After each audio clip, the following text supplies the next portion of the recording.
여러분 안녕하세요. 네, 반갑습니다.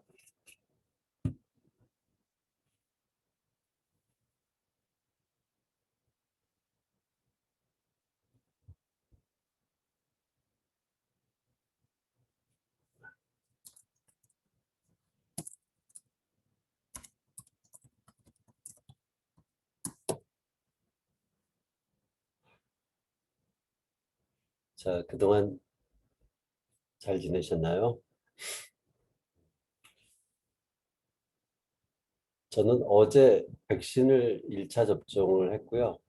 다행히 뭐별 이상은 없네요. 아직까지는.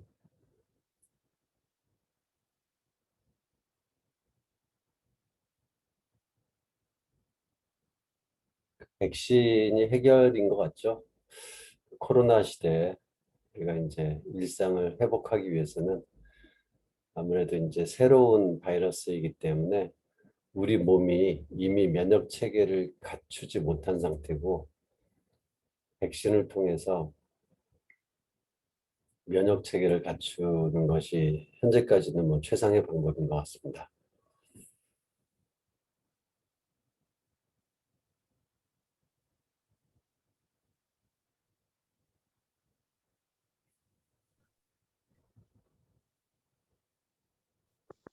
코로나19 3차 확산 고비를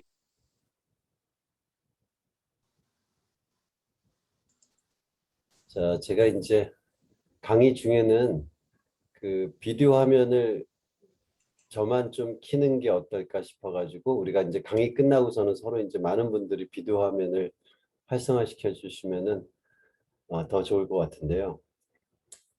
오늘 확진자가 1,800명이 넘었어요. 큰일이네요. 자, 일단은 제가 그 비디오는 강의하는 중간에 뭐 이렇게 저만 키도록 하겠습니다. 네, 최문정님 반갑습니다. 일단 비디오를 중지하겠습니다.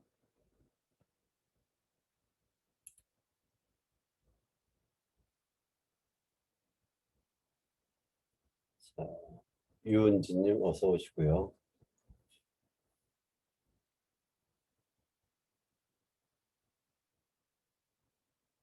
조금만 더 우리 이제 편하게 이야기를 나누다가 강연을 시작하기로 하겠습니다.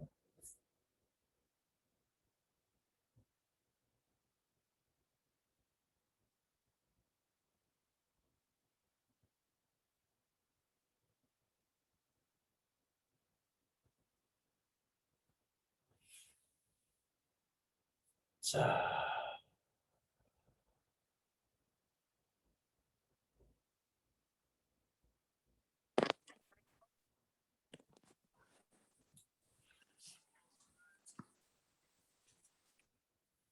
백신을 맞으면 줄어들어야 하는데 오히려 늘어나서 의문이 생깁니다. 꼭 우리나라만 그렇진 않죠. 미국도 그렇고 영국도 그렇고 다른 나라도 이제 백신 접종률이 꽤 올라갔는데도 지금 이제 다시 늘어나고 있죠. 확진자 수가. 그거는 이제 제가 보기에는 어차피 이렇게 잠재해 있던 그런 이제 확진자들이 있는데 활동을 많이 하고 우리도 그랬죠. 이렇게 좀 풀어진 마음이 좀 풀어진 게 있어요. 그래서 활동을 많이 하고 이러다 보니까 접촉이 많아지니까 확진자는 증가하는 것 같고 거기다 이제 그 변종 델타 바이러스가 굉장히 이제 뭐 이렇게 확산시키는데 다른 이전의 그 코로나 바이러스보다 굉장히 이제 그 감염률이 높기 때문에 그렇게 뭐 확진자 수는 증가하는 것 같습니다. 그러니까 증가할 수 있다라고 생각하고요. 그거는 전적으로 우리가 사회적 활동을 얼마나 조심하느냐에 의해서 이제 좀 결정될 것 같고요. 아직은 이제 백신을 안 맞은 사람들이 훨씬 많으니까요. 다행인 것은 이제 백신을 맞았기 때문에 중증 환자라든가 사망자는 별로 늘지 않다는 거죠. 그래서 우리가 이제 그 중증 환자가 증가하거나 이러면은 응급 시스템, 응급 의료 체계 자체가 병상을 이제 다 차지하기 때문에 코로나 환자만이 아니고 다른 응급 환자들은 이제 우리가 대응하지 못해서 사회적으로 뭐 커다랗게 문제가 되는데 다행히 특히 이제 고령자층에서 백신을 많이 맞아서 그 중증 환자라든가 사망자가 별로 늘지 않기 때문에 아직은 의료 체계가 여유를 가질 수 있어서 그나마 다행이라고 생각합니다.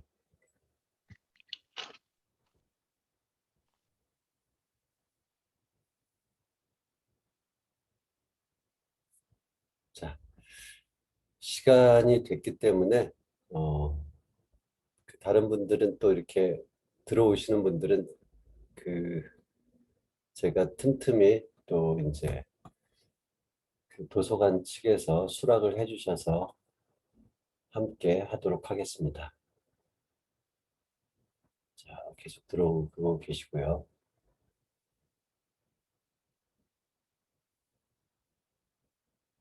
제가 강의 중에 이렇게 수락을 바로바로 못하고 채팅에 바로바로 대응을 못할 수가 있습니다. 그 화면에는 제가 잘 안 뜨기 때문에 그러니까 좀 양해를 구하고요. 도서관 측에서 아마 또 지원을 해주실 것 같습니다.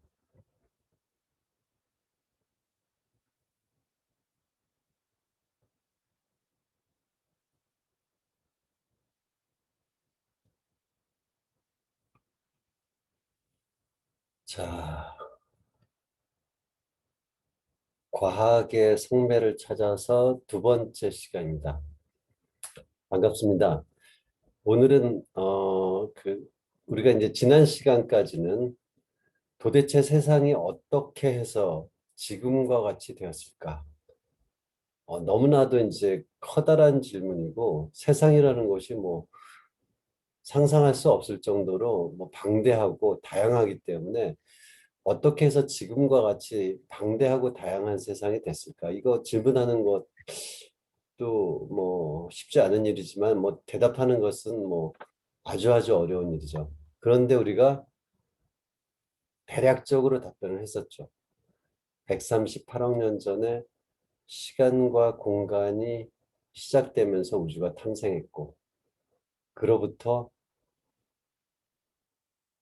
여러 가지 원소들도 나타나고, 또 별도 나타나고, 이런 이야기들을 했습니다. 그래서 별이 나타나면서 우주가 다시 암흑시대에서 이제 밝아지기 시작하고, 지금처럼 찬란한 밤하늘을 갖게 되었고, 그 지구에 있는 수많은 모래 알갱이들처럼 많은 우주의 별들 중에 하나가 태양이다. 우리는 그 태양을 중심으로 이렇게 공전하는 행성에 살고 있다. 그런 이야기들 했습니다. 그리고 우리가 세상이 어떻게 해서 이렇게 다양하게 되었을까 질문에 대한 또 다른 중요한 부분들이 있죠. 도대체 이제 생명체라는 것은 어떻게 나타났을까? 그리고 우리가 지금 이러한 이야기를 할 수 있는 인간은 어떻게 나타나고 어떻게 해서 이러한 문명, 과학기술에 이르게 됐을까? 그러한 이야기에 대해서 오늘은 같이 살펴보기로 하겠습니다. 그래서 생명체와 문명의 진화.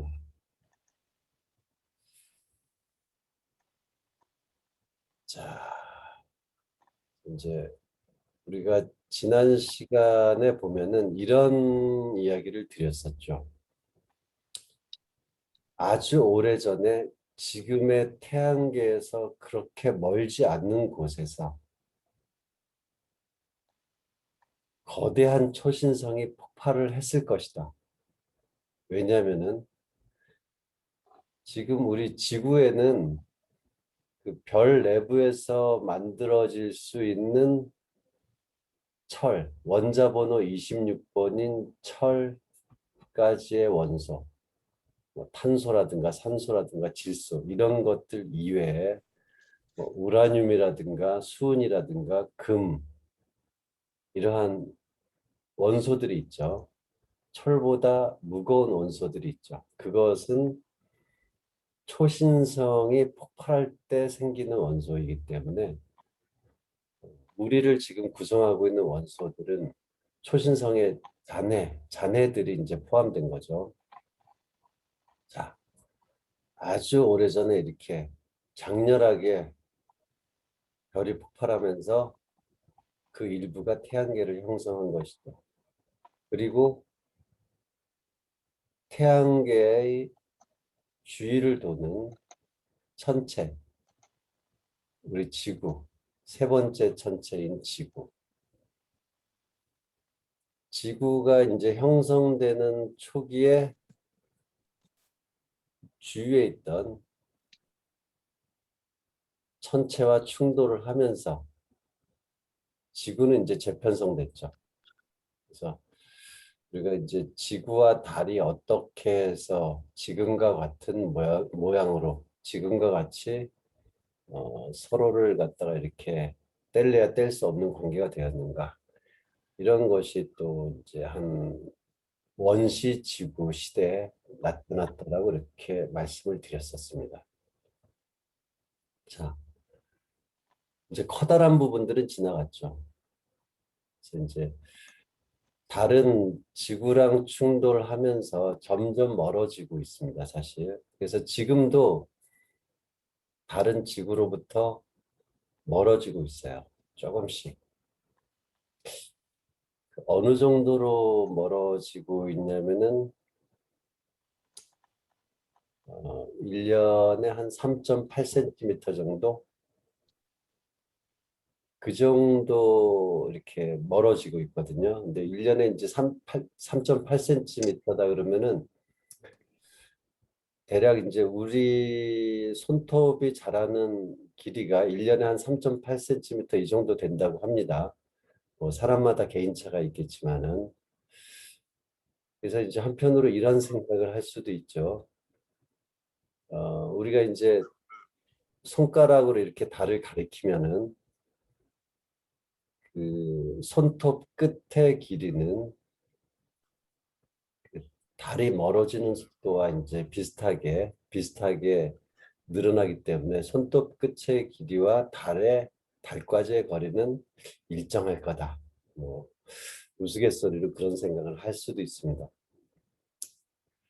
어쨌든 이제 초창기에 그 달과 지구가 충돌하면서 지구가 이제 아주 혼란스러운 상태였다가 뭐 이제 달은 멀어지고 지구는 지구 나름대로 또 진화를 하게 되죠.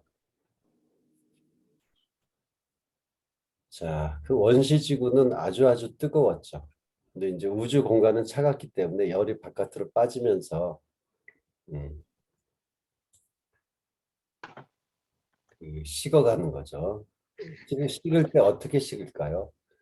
우리가 이제 그 지구라는 이 행성체가 모인 것도 중력에 의해서 이렇게 모인 거죠. 중력에 의해서 모인 천체죠. 식어갈 때, 자, 우리가 이제 지구를 이루고 있는 원소들은 이제 상당히 여러 가지가 있어요. 그래서 그 별의 내부에서 만들어졌던 좀 더 가벼운 원소들도 있고, 또 초신성이 폭발하면서 만들어진 또 무거운 원소도 있고, 뭐 철을 가볍다라고 얘기하긴 그렇지만은 뭐 어쨌든 뭐 무거운 원소들도 있고 가벼운 원소들이 있죠. 근데 이제 중력 때문에 우리가 이제 지구가 처음에는 그 아주 뜨거웠을 때 내부가 이제 균일했거든요. 그 물질들이 서로 이제 뜨거우니까 뭐 이렇게 서로 왕성하게 움직이기도 하고 그래서 균일했었는데 지구가 이제 점점 식어가면서 무거운 물질, 철이라든가 뭐 니켈이라든가 뭐 기타 무거운 원소들은 중력 때문에 이제 안쪽으로 모여들고 그러니까 뭐 산소라든가 규소라든가 알루미늄과 같이 가벼운 원소들은 이렇게 떠오르죠. 지각을 이루는 그런 식으로 됩니다. 자, 제가 마이크가 켜지는 켜겠습니다.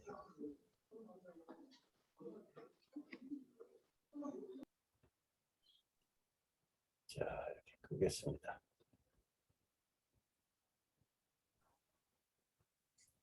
자, 그래서 지구 내부가 이렇게 내핵과 외핵, 멘틀, 지각 이런 식으로 분화가 되는 거죠.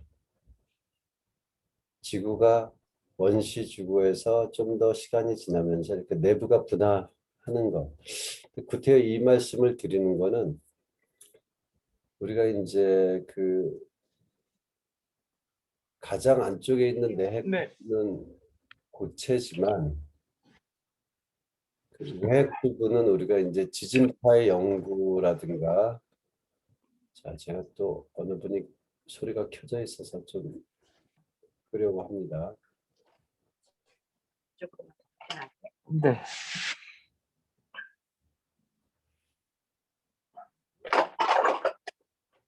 자 오늘 수고하겠습니다.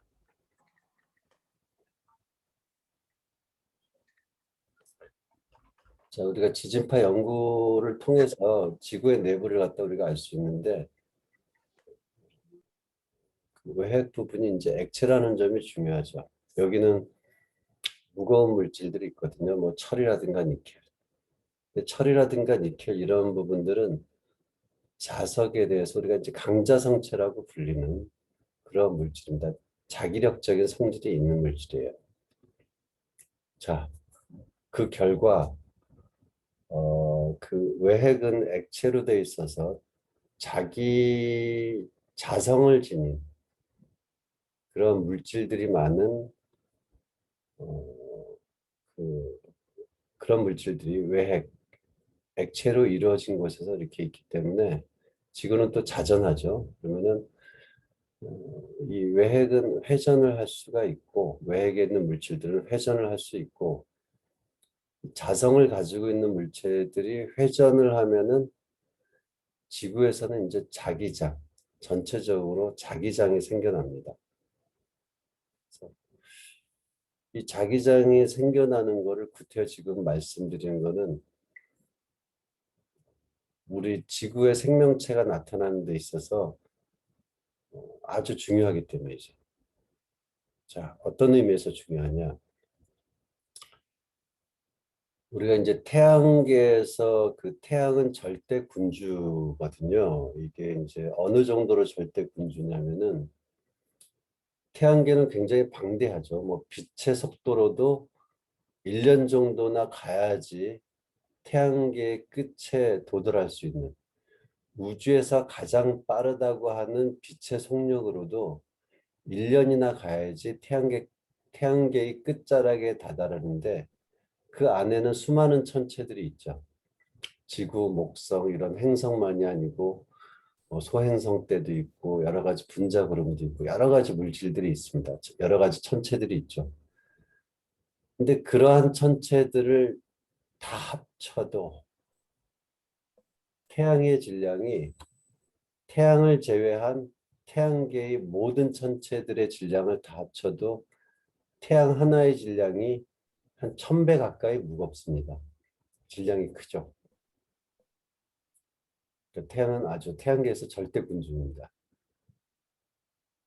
그리고 태양은 안에서 그 핵 융합 때문에 어마어마한 에너지를 발산하고 있기 때문에 실전 안 해봐서. 우리가 인간의 감각으로는 잘 느끼지 못하지만은 엄청나게 많은 물질들이 태양 바깥으로 쏟아져 나오고 있거든요. 근데 이 에너지가 엄청 큽니다. 그래서 그 지구에서 보면은 우주로부터 들어오는 고에너지 입자들이 있는데 그것을 갖다 우리가 우주선이라고 하거든요. 뭐 코스믹 레이라고 그래가지고 그 강력한 우주선의 대부분은 이 태양으로부터 오는 것인데 우리가 이제 지구 자기장이 없었으면은 강력한 태양풍 때문에 지구의 대기도 다 날아가 버리고 또 생명체가 있다고 하더라도 이 강력한 태양풍 때문에 생존할 수 없었을 겁니다. 근데 우리가 이제 지구가 점차 식어가면서 내부에 이렇게 외핵이 있고 그 외핵에서 이렇게 지구 자전에 의한 회전으로 지자기가 이렇게 형성되기 때문에 이 지구 자기장으로 태양풍들을 다 쳐냅니다. 지구로부터 이제 뭐 지구의 반지름의 뭐 한 10배, 뭐 20배 이런 정도 영역에서부터 태양풍들을 다 쳐내죠.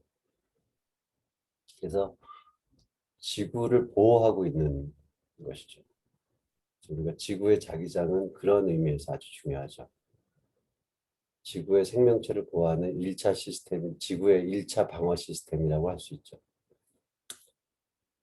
근데 이제 지구 자기장이 약해지는 곳이 있죠. 그러니까 이제 그 북극이라든가 남극처럼 지구 자기장이 이렇게 수렴하는 들어오거나 나가는 쪽에서는 이 태양풍의 일부가 지구로 스며들어옵니다. 스며들어오면서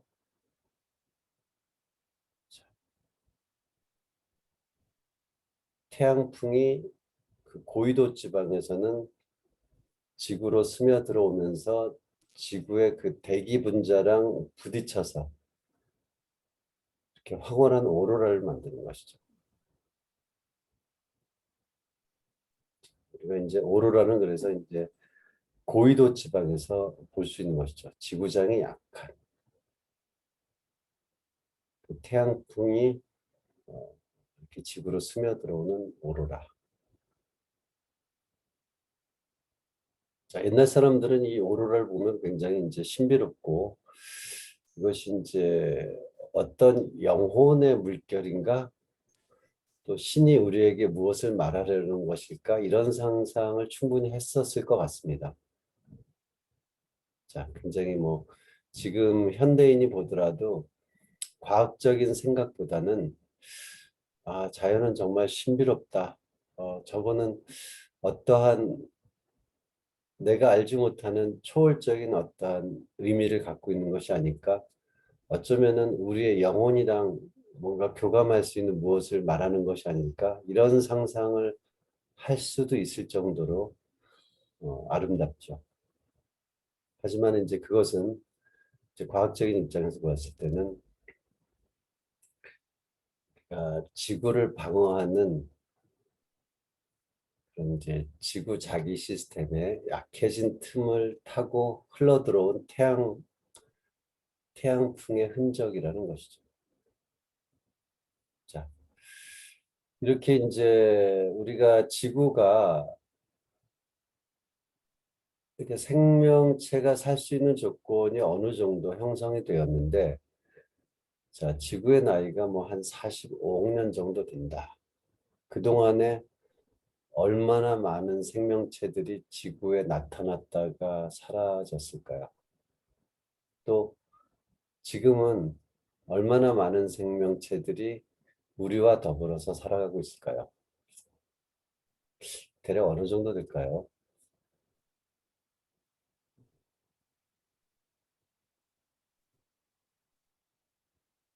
잠깐 생각을 해보셨습니까? 지금 이제 보면은 뭐 이렇게 바다라든가 육지 또는 하늘 수많은 동물들이 있죠. 뭐 동물만이 아니고 식물은 또 더 많은 면적에 걸쳐서 지구를 차지하고 있죠. 자, 뭐 보이는 것만 있을까요? 보이지 않는 미생물들도 있죠. 상당히 이제 많은 생명체들이 그렇죠? 있습니다. 자, 지금 이제 발견된 생명체의 그 종류가 한 150만 종 정도 이제 된다고 합니다. 150만 종. 근데 이제 발견되지 않은 것이 훨씬 많다고 합니다. 뭐 한 발견되지 않은 것이 한 6배 가까이 많다. 그래서 그 과학자들이 추측하기로는 한 1,000만 종 정도가 지금 지구에는 살아가고 있을 것이다. 그래서 사실 이제 새로운 생물종이 뭐 계속 이제 등재되고 있습니다. 지금도. 자, 근데 이제 멸종된 것까지 지금 한 1,000만 종 정도 되는데 지금까지 지구에 나타난 생명체들은 한 50배 정도 되는 한 5억 종 정도가 되지 않을까 이렇게 그냥 추측하는 거죠. 어떠어떠한 의미 근거를 가지고. 하지만은 뭐 그것을 확실하게 뭐라고 얘기할 수는 없겠지만 대략적으로 이렇게 많은 생명체들이 지구에 나타났었다라고 합니다. 자, 언제 나타났을까요? 최초의 생명체가. 우리가 이제 지난 시간에 잠깐 말씀을 드렸던 거는 이제 지구에서 첫 시기를 명왕누대 이렇게 이야기를 했죠. 명왕, 지옥의 왕. 그러니까 지구의 첫 시기는 도대체 이제 생명체가 살 수는 없을 정도로 도저히 생명체가 살 수 없을 정도로 굉장히 이제 그 지옥과 같은 그런 시기다. 그래서 이제 명왕누대라고 부르죠. 그 다음 시기를 이제 시생누대, 시생대. 자, 시자는 이제 시작한다라는 의미죠. 그래서 이제 생명체가 시작된 시기다. 그래서 이제 그 연구라는 것이 그 생명체의 기원에 대한 연구라는 것이 이제 그 쉽지는 않죠. 그 최초로 나타난 생명체는 지금처럼 눈으로 볼 수 있는 커다란 생명체가 아니고 현미경으로 봐야지 겨우 보일 수 있는 그러한 생명체이고 또 이제 지구 자체가 그 몇십억 년 동안에 굉장히 많이 변했기 때문에 아주 그 원시 지구, 아주 오래된 지각 자체가 이렇게 지표면에 나타나 있기가 힘들죠. 그래서 아주 지구의 일부 지역에서만 30억 년 이상 된 그런 이제 암석이라든가 지표가 일부 남아 있죠. 그런 데를 잘 조사했더니 최초의 생명체가 아마 38억 년 정도 전에 시작된 것 같다. 이렇게 주장할 만한 이렇게 근거들을 좀 찾았습니다. 자, 이야기를 드리다 보니까 이제 38이라는 숫자가 좀 많이 나오는 것 같습니다. 우리가 이제 우주도 138억 년 전에 시작했고 최초의 생명체도 38억 년 전에 지구에 나타난 최초의 생명체를 이야기를 하는 것이죠. 우주에 어디선가 또 생명체가 있다고 한다면은 그거는 또 이제 다르겠지만 지구에 나타난 생명체도 우주가 시작된 지 한 100년이 지나고 나서 38억 년 전에 그리고 이제 잠깐 우스갯소리 비슷하게 말씀을 드렸던 거는 손톱이 자라는 속도가 달이 지구로부터 멀어지는 속도와 비슷하다라고 했는데 그것도 역시 1년에 한 3.8cm 정도 뭐 이렇게 그리고 하나 더 말씀을 드리면은 지구에서 달까지의 거리가 한 38만 킬로미터 정도 됩니다.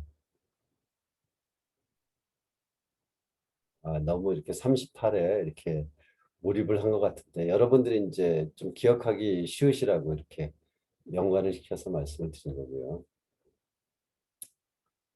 자, 이때 이제 최초로 생명체가 나타났죠. 그래서 이 생명체는 어땠을까요? 지금과 같은 또 이전에도 아주 많은 종류의 생명체들을 다 생기게 한 어머니 생명체죠. 최초의 생명체로부터 다 이렇게 진화해서 갈라져 나와서 이렇게 다양한 생명체들이 나온 거죠. 그래서 이 모든 생명체들의 조상, 그걸 이제 줄여서 루카라고 합니다. Last Universal Common Ancestor. 그래서 이제 루카. 모든 생명체들의 공통된 조상. 38억 년 정도 전에 나타났다고 합니다. 자, 지질 시대를 우리가 이제 좀 보면은 우리가 이제 지질 시대가 꽤 길죠. 몇십억 년이 되니까 그 시기를 나누어야 되는데 보통 이제 나누는 분류에 있어서 가장 커다랗게 나누는 분류가 이제 이연이라는 그런 이름을 우리에게 익숙하진 않은데요. 이연이라는 걸 쓰고요. 그래서 큰 의미에서는 이제 은생이온과 현생이온이 있고 그 현생이온은 또 뭐 고생대, 중생대, 신생대. 우리가 이제 고생대, 중생대, 신생대는 우리한테 좀 익숙하죠. 그래서 이연 다음에는 이제 대라는 표현으로 이렇게 시기를 좀 더 이렇게 중간 분류하는 것이죠. 자, 이제 고생대는 자, 우리가 좀 더 하면요. 우리가 고생대는 이제 뭐 오래됐다는 뜻이죠. 물론 고자가. 그래서 이제 한 5억 4천만 년 정도 전에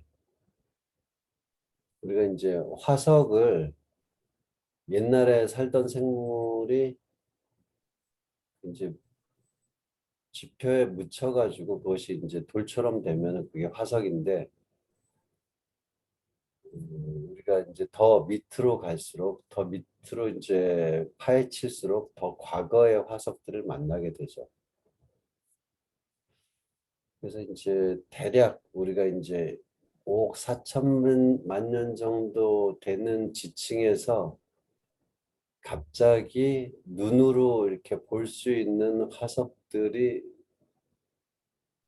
굉장히 많이 발견되거든요. 그래서 우리가 이전에 그 요 시기보다 이 시기보다 더 전의 화석들은 잘 안 보이는데 요 시기에 이제 갑자기 여러 종류의 화석들이 나타난다. 그래서 이제 우리가 고생대의 이제 첫 시기를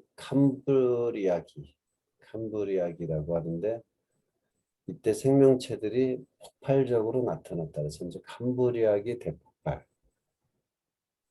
이건 이제 파괴적인 폭발이 아니고 생산적인 폭발이죠. 폭발적으로 많이 생명체들이 눈에 보이는 생명체들이 나타났다는 의미죠. 자, 그래서 우리가 이제 은생이연이라고 하는 것은 생명체가 잘 보이지 않는 시기라는 뜻입니다. 은밀하다, 뭐 은폐하다 그럴 때의 은자죠. 고생대 이전에 그 은생이연 시기의 화석들은 눈으로는 찾을 수가 없고 거의 찾기 힘들고 현미경을 통해서 우리가 이제 그 아주 작은 생명체 흔적들을 찾는 것이죠. 뭐 고생대 이후에는 이제 눈으로 볼 수 있는 그 이제 생명체들이 나타나죠. 심지어 이제 지구 역사상 가장 크기가 큰 공룡들. 우리가 이제 중생대라고 하면은 이제 대략적으로 우리가 이제 그 공룡들이 살던 시기다 이야기할 수 있습니다.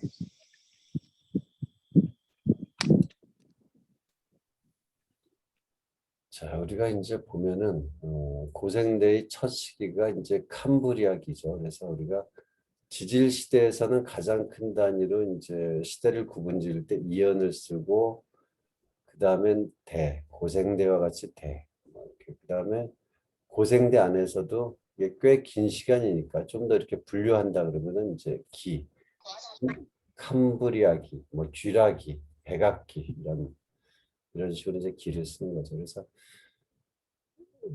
이 앞에를 다 이제 캄브리아기보다도 더 앞에 있다 그래서 뭐 선 캄브리아 시대 뭐 이렇게 이야기를 하는 거죠. 지구 역사의 대부분은 이제 그 선 캄브리아 시대죠. 자, 근데 이제 지질 시대를 이야기할 때 생자가 다 붙죠. 이렇게 생자가 시생대, 원생대, 고생대 뭐 이렇게. 아니 그러니까 땅을 구분짓는데 왜 생명체의 그 생자가 붙느냐? 그거는 이제 이런 의미죠. 지구가 진화하는 그 단계별로 우리가 이제 지질 시대를 구별을 하는데 지구의 진화가 생명체와 굉장히 밀접하게 상호작용하면서 이루어졌다라는 것이죠.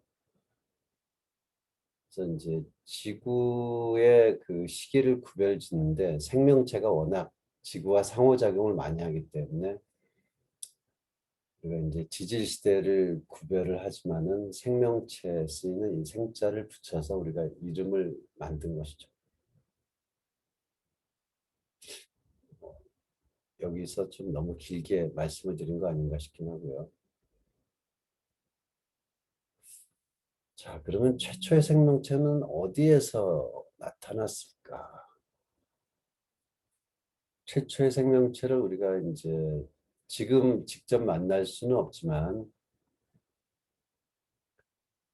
그 모든 생명체들, 그러니까 지금 있는 여러 생물체들의 DNA, RNA 이런 것들을 이제 분석을 해서 모든 생명체들의 공통적으로 갖고 있는 그런 유전 정보 이런 것들을 좀 추려서 이런 모든 생명체 공통으로 있는 유전 정보는 아마도 그 이전에 조상으로부터 왔을 거다. 공통 조상으로부터. 뭐 이런 식의 연구라든가 또는 실제적으로 이제 아주 깊은 바다에서 뜨거운 물이 분출하는 그런 구멍들이 있습니다. 여기 사실 이제 이 이미지에서는 잘 나타나지 않지만 이건 지금 블랙 스모크고요. 이제 심해에서 이제 뜨거운 물이 분출하는 그런 구멍, 이런 구멍이 생명체가 태어나기에는 그 무기물들이 시간이 지남에 따라서 서로 적절히 충돌해서 유기물질이 되기에 적합한 그런 환경입니다. 그래서 이곳에서 지구의 생명체가 시작되었을 것이라고 생각하는 것이 요즘 많은 과학자들의 생각입니다. 물론 이제 과거로 들어가서 확인할 수는 없지만, 자, 실제로 이제 심해 탐사를 하다 보면은 이런 이제 심해 열수구 이런 곳을 꽤 많이 이제 찾을 수가 있었습니다. 이제 찾아서 보면은 심해에 있는 뭐 다른 지역에 비해서 비교가 안 될 정도로 많은 생명체들이 이 심해 열수구 주변에서 서식하고 있는 것들을 볼 수가 있다고 합니다. 자, 이 정도까지만 말씀을 드릴게요. 저도 제 전공이 아니라서 더 말씀드리긴 좀 힘들 것 같고요.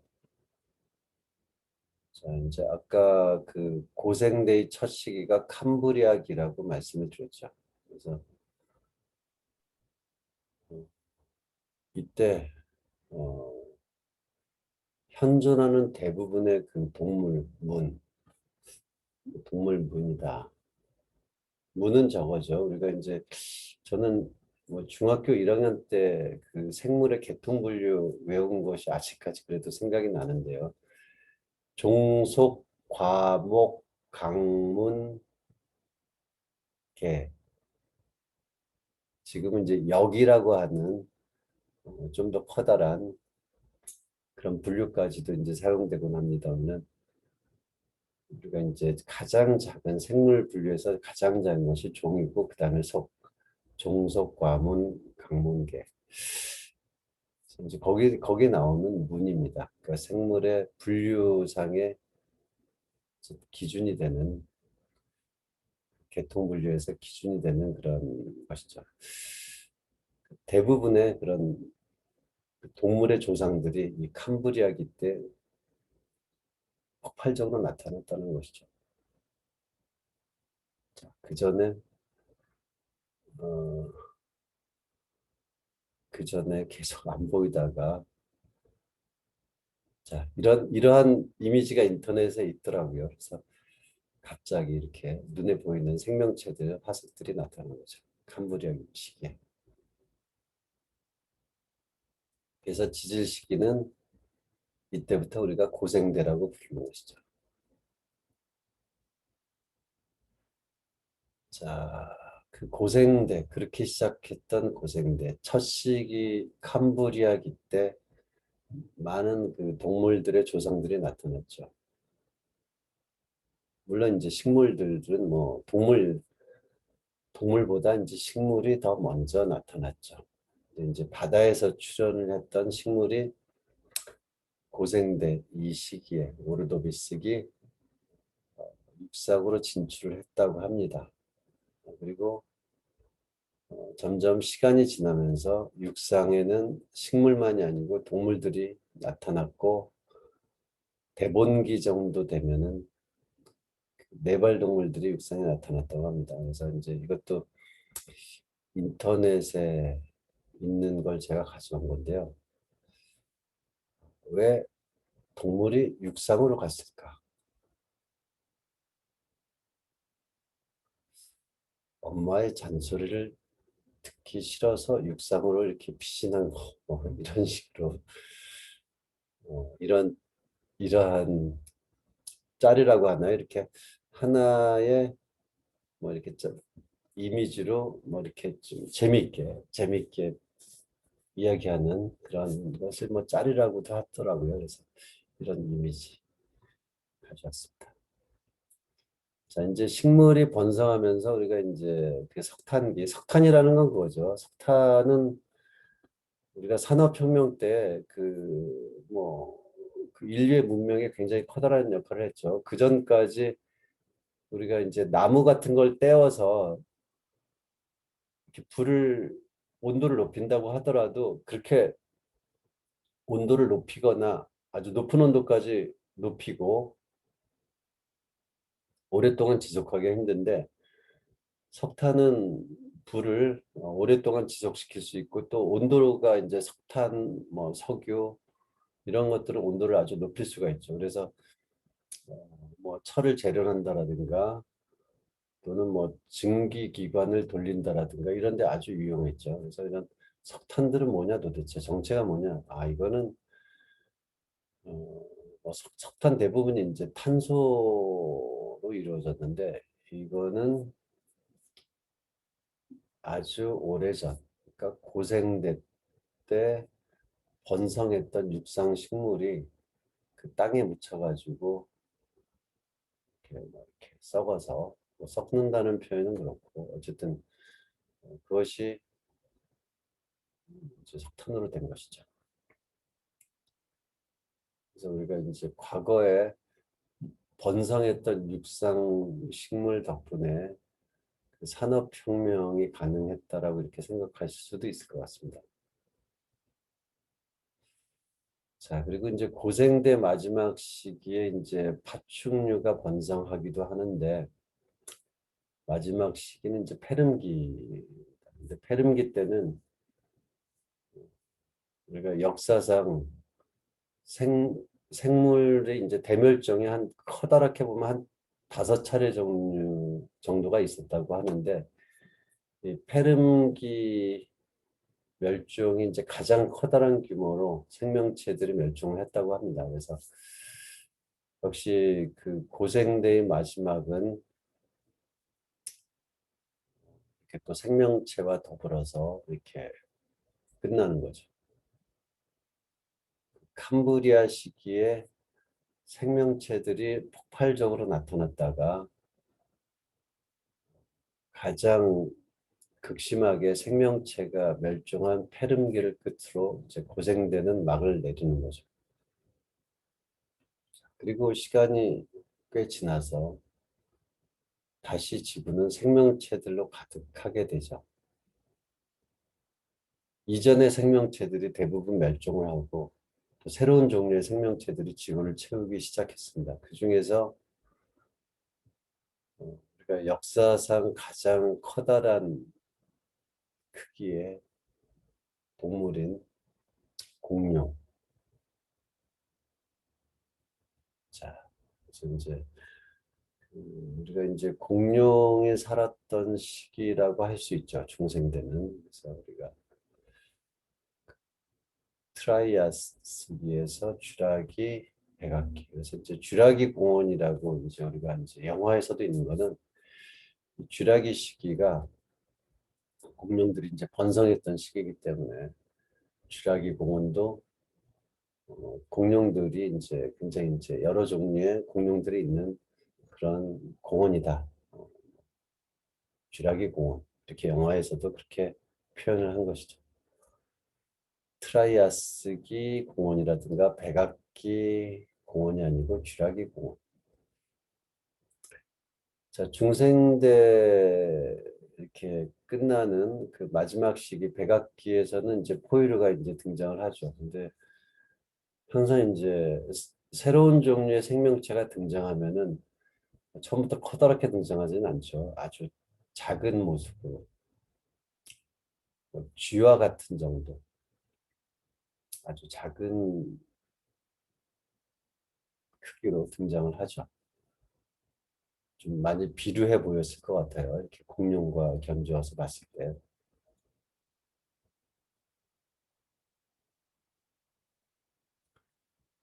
역사상 이제 가장 오랫동안 그 지구를 군림했던 공룡들 2억 5천만 년 정도에 나타나서 멸망을 이제 6,600만 년 정도 전에 했으니까 거의 2억 년 가까이 2억 년 가까이 지구를 군림했던 공룡들은 왜 갑자기 멸종했을까? 자, 이렇다고 합니다. 이제 꽤 커다란 천체가 지구의 중력에 이끌려서 들어왔는데 워낙 커다랗기 때문에 지구의 대기권을 지나면서도 상당 부분 남아 있었고 그것이 지구에 충돌한 거죠. 어디에 충돌했느냐? 그 멕시코에서 보면은 이렇게 볼록 튀어나온 육지 부분, 이 부분을 유카탄 반도라고 하는데 이 유카탄 반도의 그 끝자락에 충돌을 했다고 합니다. 굉장히 커다란 천체가. 그래서 이제 바다고 지금은 여기 이제 육지인데 끝자락.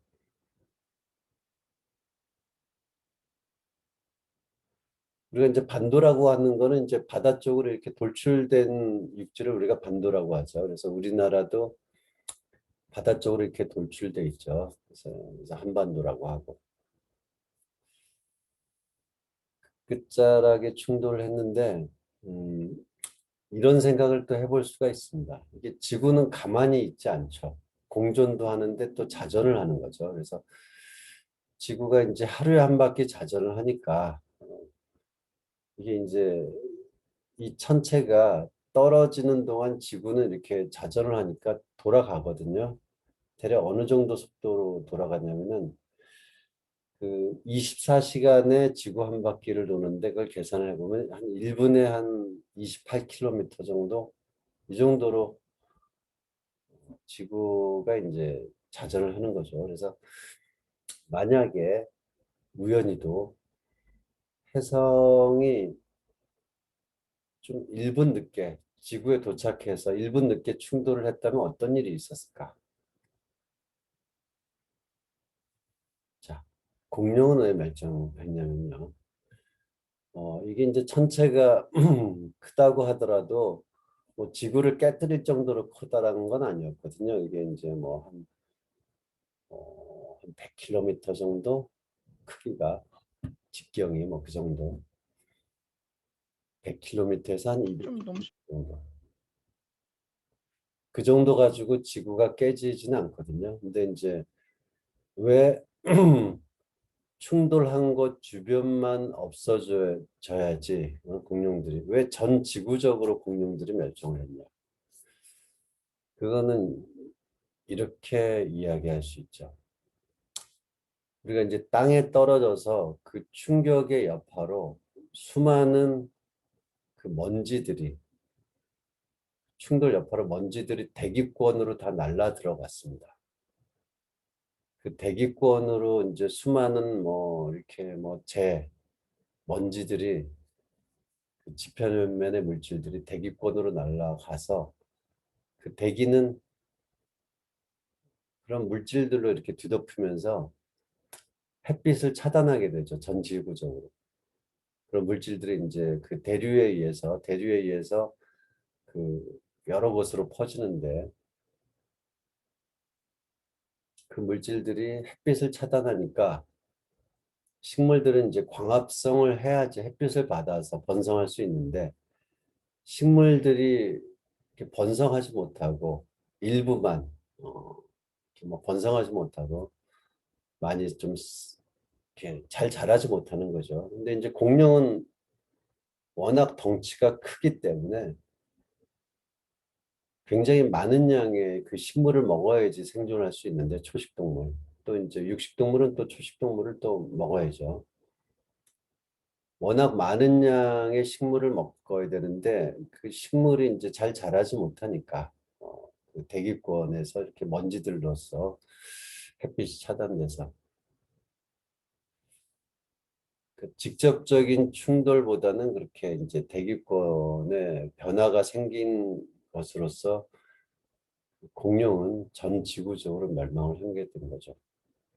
근데 이제 우리가 이제 충돌 지점이 이 끝자락이기 때문에 1분만 늦게 떨어졌으면은 아마 바다에 떨어졌을 거다.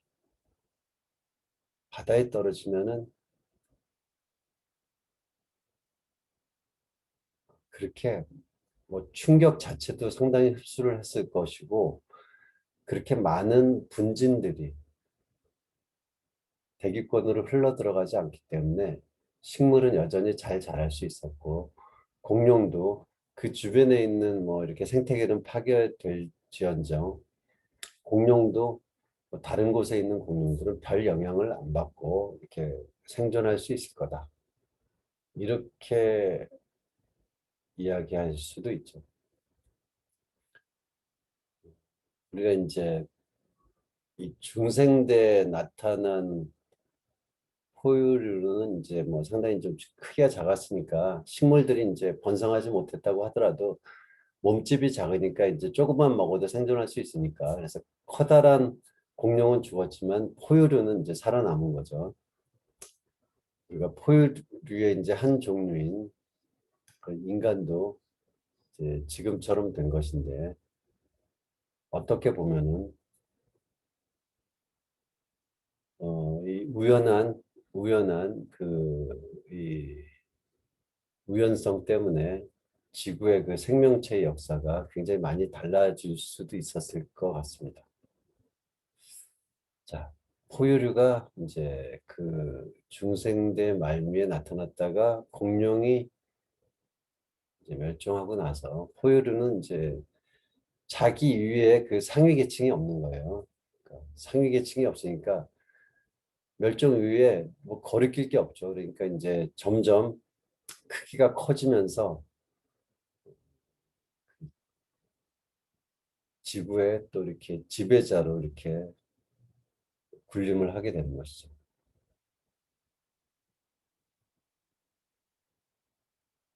자, 그런 이제 포유류의 한 종류의 이제 영장류. 이제 그 영장류에서 한 뭐 이렇게 꽤 오래전에 먼저 오랑우탕이 갈라져 나오고 그 다음에 고릴라. 사람은 한 600만 년 정도 전에 그 침팬지와 사람의 공통 조상으로부터 이렇게 갈라져 나와서 각각 다른 진화의 길을 걷게 된 것이죠. 그랬다고 합니다. 이거는 이제 화석으로 보는 측면도 있고 또 유전자 분석을 통해서 우리가 이제 보는 측면도 있죠. 그런 계통 분류를 우리가 이제 조사하는 방법은 단순하게 화석만 보진 않습니다. 지금은 뭐 침팬지와 보노보도 뭐 그 이후에 이렇게 분류돼서 서로 다른 생물종이 된 것이죠. 그래서 이제 사람과 침팬지는 뭐 이렇게 공통 조상에서부터 이렇게 분류가 됐기 때문에 90% 이상의 유전자가 동일하다. 자, 사람. 자, 사람은 이제 침팬지랑 분류돼서 뭐 호모 하빌리스라든가 호모 에렉투스라든가 이렇게 시간이 지나면서 진화해 갔습니다. 그 네안데르탈인이라고 하죠. 이렇게 보면은 지금도 남태평양에 가면은 이제 만날 수 있을 것 같은 얼굴과 굉장히 이제 인상도 좋아 보이는데요. 뭐 그런 네안데르탈인과도 이제 상당 기간 그 호모사피엔스는 공존을 했다고 합니다. 그래서 호모사피엔스는 이제 그런 뜻이죠. 사피엔스, 현명한. 그래서 이제 현명한 사람. 호모 하빌리스, 손재주가 좋은 사람.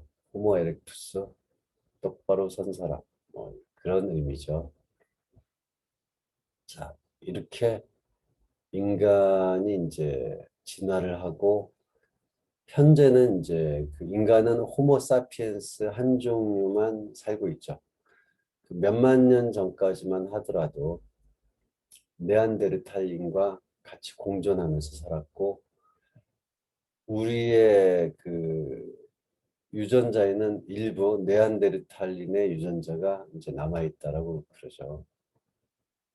자, 호모사피엔스는 대략적으로 이제 그림에서는 뭐 20만 년 이렇게 돼 있지만 한 30만 년 정도 전에 그 아프리카 동쪽에서 나타났다고 합니다. 호모사피엔스가 이때 나타나서 출현을 해서 이 고향을 벗어나려고 몇 번 이제 시도를 했는데 좌절을 겪다가 한 지금으로부터 한 10만 년 정도 전에 처음으로 성공해서 먼저 이제 아랍 지역, 중동 지역에 정착을 하고 그다음에 계속 동쪽으로 나가면서 호모사피엔스는 지구 곳곳에 퍼지게 된 것이죠. 뭐 유럽 쪽은 뭐 한 4만 년 정도 전에 진출했다고 보고요. 그러니까 서쪽으로는 좀 늦게 진출하고 동쪽으로는 계속해서 이렇게 나갔다고 합니다. 그래서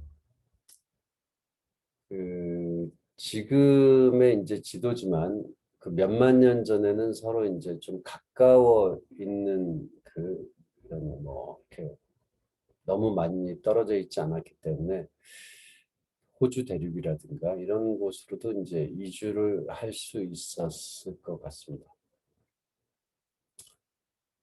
자, 우리가 이제 예전에는 우리가 빙하기가 지금으로부터 뭐 한 12,000년 이 정도에 끝나니까 그 이전이라면은 이제 이 베링해가 얼어붙어서 넘어갈 수 있었던 것이죠. 그래서 호모사피엔스가 베링해를 넘어서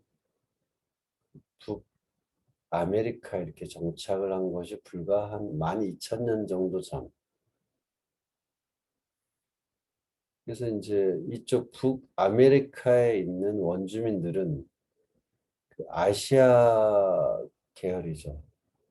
그렇죠? 우리가 인디언이라든가 에스키모인, 우리 그 서양 유럽 쪽보다 유럽 쪽은 뭐 이제 이렇게 나중에 이렇게 건너갔고 배 타고 건너갔고 뭐 16세기 뭐 이럴 때 그 이전에 먼저 우리가 아시아 계통이 자리를 잡았죠. 더 시간이 지나서 뭐 지금으로부터 한 10,000년 정도 전에는 이제 남아메리카까지 호모사피엔스들이 이렇게 살게 되었죠. 근데 이제 지금 우리가 이제 세계 여행을 곳곳에 다니다 보면은 인종들이 뭐 다양하게 있지 않습니까? 남아메리카든 뭐 이렇게 인종들이 다양하게 있죠. 불과 이제 10,000년 정도 전에 처음으로 이렇게 나타났는데 10,000년이라는 시간 동안에 그 아시아 계통이지만 우리 동양 쪽이랑은 좀 많이 다르죠. 이쪽의 원주민들. 10,000년이 그렇게 짧은 시간만은 아닌 것 같습니다. 그런 점에서 볼 때. 자, 그렇게 이제 지구 곳곳으로 퍼졌지만 인간은 다른 동물들과 이제 뭐 비슷한 위상을 갖고 살았습니다. 그래서 지금 구태여 이렇게 히스토리를 이야기를 드리는 거는 우리가 첫 시간에는 우주가 어떻게 해서 지금과 같은 세상이 되었을까? 그것을 이제 과학적인 이론과 관측, 실험을 통해서 우리가 밝혀낸 이야기들을 한 것이고요. 지금은 무슨 말씀을 드리려고 하냐면은 우리가 어떻게 이러한 문명과 과학기술을 이루게 되었을까? 그 이야기를 하기 위한 그 과정에 있는 것입니다. 자, 우리가 이제 예전에는 사자가 뭐 들판을 누비면서 사냥을 하듯이 또는 사슴이나 토끼가 여기저기 다니면서 식물들을 갖다가 이렇게 찾아서 먹듯이 사람도 사냥을 하러 다니고 열매를 채집하러 다니고 이렇게 수렵과 채집으로 다른 동물이랑 똑같이 살았죠. 그러다가 지금으로부터 한 10,000년 정도 전에 이제 빙하기가 끝나고 이제 지구는 좀 더 따뜻해졌습니다. 그래서 식물들도 많이 자라고 활동하기도 좋은 시기가 왔죠. 자, 우연히 우리가 이제 식물을 그 열매가 어디에 있는지 이제 찾으러 다니면 얼마나 고달프겠습니까? 그리고 뭐 따고 나면 없어지고 그러는데 또 없어지면 또 이제 새로운 열매를 또 따러 이렇게 계속 다녀야 되는데 그러지 않고 주거지 근처에서 아예 식물을 재배함으로써 언제든지 언제든지는 아니고 물론 이제 수확하는 시기가 있으니까 멀리 다니지 않아도 우리가 뭐 밀이라든가 벼라든가 아니면 과일 이런 것들을 취할 수 있었죠. 자연을 경작하는 것이죠. 그리고 동물들을 사냥하러 들로 산으로 찾으러 다니고 또 뭐 실패도 하고 사냥에 실패도 하고 많이 기다려야 되고 이러는 대신에 개나 닭이나 양이나 염소 이런 것들을 기르면서 돼지, 소 기르면서 울타리를 쳐가지고 도망 못 가게 하고 기르면서 새끼를 낳게 하고 또 이제 번성시키고 그러면서 이제 사냥을 하지 않아도 목축을 통해서 이제 먹을 것을 해결할 수 있었죠. 자, 이거는 인간이 다른 동물들과 많이 달라졌다라는 것을 이야기하는 것이죠. 다른 동물들과 달리 자연을 경작하고 기르게 된 것이죠. 정말 인간답게 된 시초가 그 농업과 목축이 아니었을까 이렇게 생각을 합니다. 자, 근데 그것이 이제 단지 인간의 위상이 달라진 것으로 끝나는 것은 아니고요. 우리가 농업을 하면은 이렇다고 합니다. 우리가 이제 사냥을 하게 되면은 굉장히 부족이 인구가 뭐 30명이다, 50명이다, 100명이다. 부족의 인구가 100명이다. 그럼 100명이 사냥을 통해서 먹거리를 해결하려고 하면은 뭐 굉장히 넓은 지역이 필요했겠죠. 근데 이제 농업을 하게 되면은 같은 면적에 대해서 생존할 수 있는 인구가 한 50배 증가한다고 합니다. 그러니까 이제 100명 정도가 생존할 수 있었던 그러한 영역에 5,000명까지도 생존을 할 수 있는 것이죠. 그래서 이제 인구가 밀집될 수 있는 것이죠. 농사로 인해서. 그 부분이 중요한 것입니다. 생산량이 증가하니까 집단의 규모가 커지고 집단의 규모가 커지면은 문명이 발달하게 되죠. 사회적 이슈와 문제 해결을 위한 제도라든가 우리가 이제 서로 필요한 것을 거래할 수 있는 경제 또는 이제 모든 사람들이 다 사냥이라든가 열매를 채집하지 않아도 자기 전문 분야에서 어떤 성과물을 내면 그것을 뭐 다른 것과 교환을 해서 뭐 이렇게 먹고 살 수 있는 그런 이제 분업도 가능해졌고요. 우리가 농사로 인한 그 사회적인 변화는 사회가 일단 형성이 되고 사회 규모가 커지고 사회가 발달하게 된 것이죠. 그래서 이제 도시가 나타나기 시작합니다. 그래서 이제 최초의 도시는 벌써 뭐 기원전 5천 년 정도 전에 이제 이런 고대 도시들이 나타나죠. 우르크라든가 예리도, 우르 이런 도시들이 그 바빌론 지역에 그 메소포타미아 문명, 이 바빌론 지역에 중동 쪽에 나타나죠. 최초의 도시들이. 자, 이제 그 당시 기원전 뭐 한 5천 년 정도 전에 기원전 5천 년 정도 그때도 이제 뭐 한 10,000명 정도 그 이상이 거주할 수 있는 당시 이제 최대 도시는 뭐 우르크라고 합니다. 그래서 이렇게 아주 대규모 도시 중앙에는 이제 그 종교 시설도 있고 관계 시설까지 이렇게 돼 있는 그런 멋진 도시들이 나타난 거죠.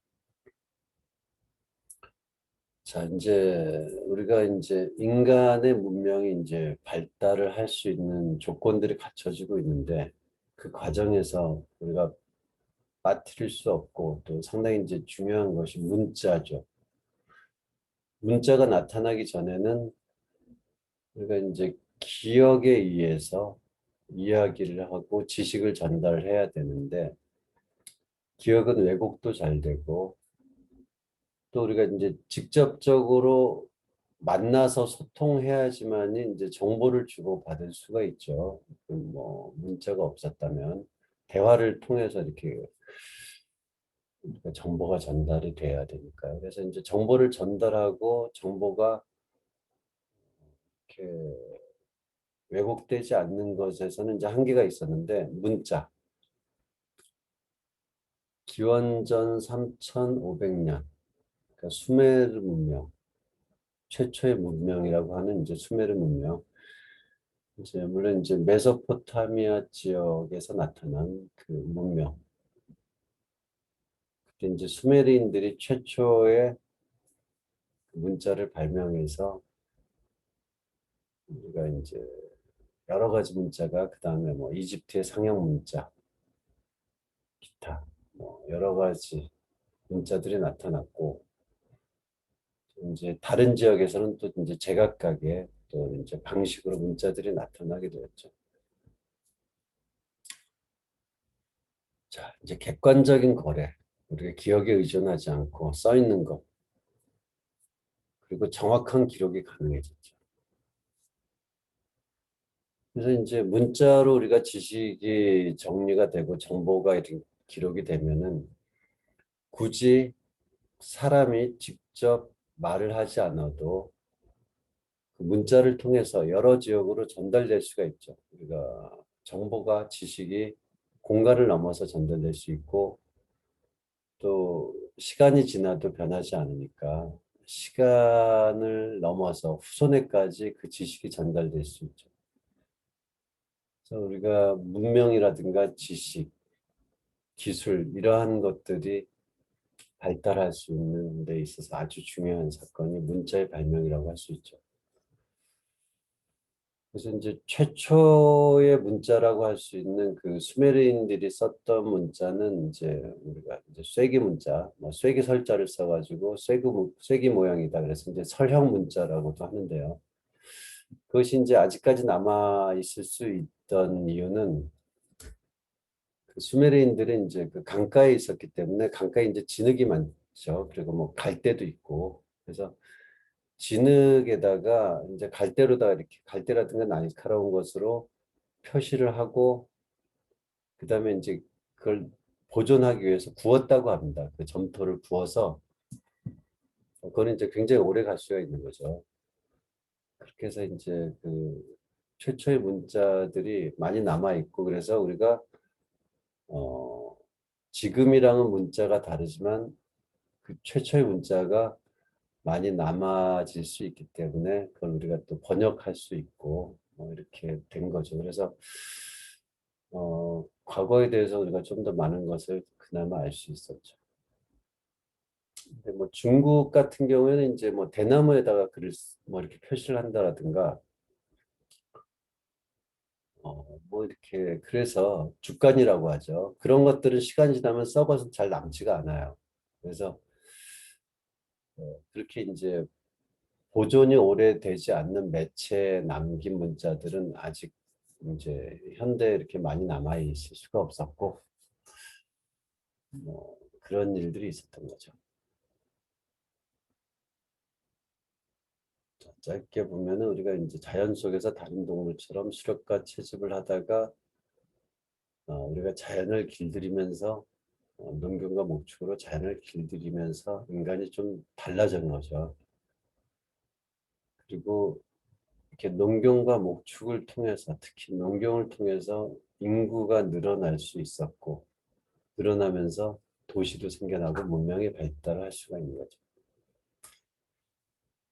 그래서 우리가 이제 지금 현대인의 삶도 그렇지만은 우리가 예전 우리 조상들은 자연과 더불어서 삶의 무대가 자연이었는데 지금은 이제 사회죠. 우리는 대부분이 사회라는 새로운 생태계에서 자연을 벗어나서 사회라고 하는 인공적인 집단 그곳에서 삶을 살아가죠. 그리고 가끔 휴가철이라든가 가끔씩 우리가 자연을 우리가 접하게 되는 것이죠. 자, 문자가 발명되면서 우리가 이제 기억을 넘어서 여러 가지 정보를 생산하고 전달할 수 있게 된 것이죠.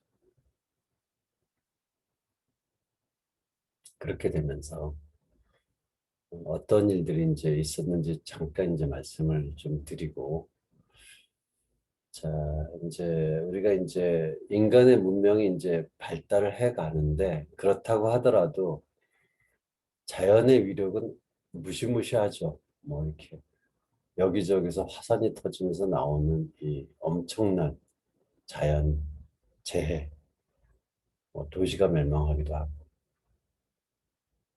또 뭐 홍수가 나면은 뭐 지역에 따라서는 뭐 태풍, 홍수 이런 것들이 뭐 이제 아주 뭐 상당히 많은 피해를 주고,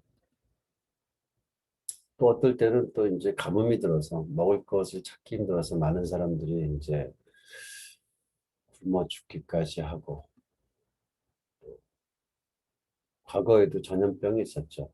뭐 박테리아라든가 바이러스가 일으키는 전염병.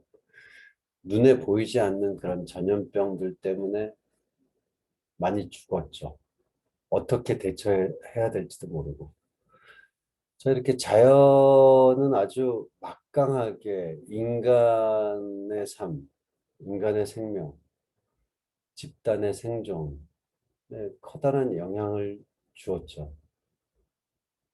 근데 이제 우리가 아직 지식, 과학이 발달하지 않았기 때문에 이런 것들을 이제 뭐 어떻게 되는지는 알 수 없는 거죠. 왜 이런 일들이 일어나야 되는지.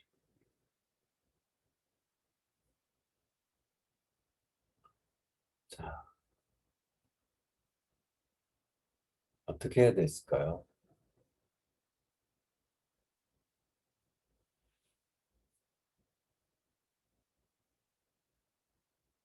이제 저런 거죠. 이게 이제 속수무책으로 이런 저런 자연재해에 대해서 속수무책으로 당하는 것보다도 지구 곳곳에서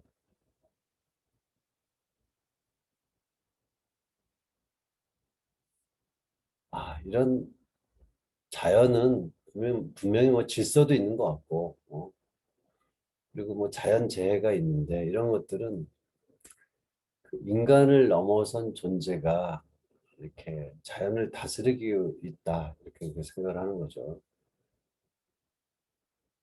그래서 이제 말이 안 통하는 뭐 홍수라든가 말이 안 통하는 전염병, 말이 안 통하는 화산 이러면 이제 막막한데 그런 것들을 다스리는 초월자, 인간보다 훨씬 위대한 세상을 다스리니까 얼마나 위대할까요? 또 현명하고 자연을 이렇게 질서정연하게 이렇게 어, 운영도 하고 굉장히 이제 상상할 수 없을 정도로 현명하죠. 그러한 존재가 있다라고 생각하는 것이 좀 더 좋지 않았을까 싶습니다.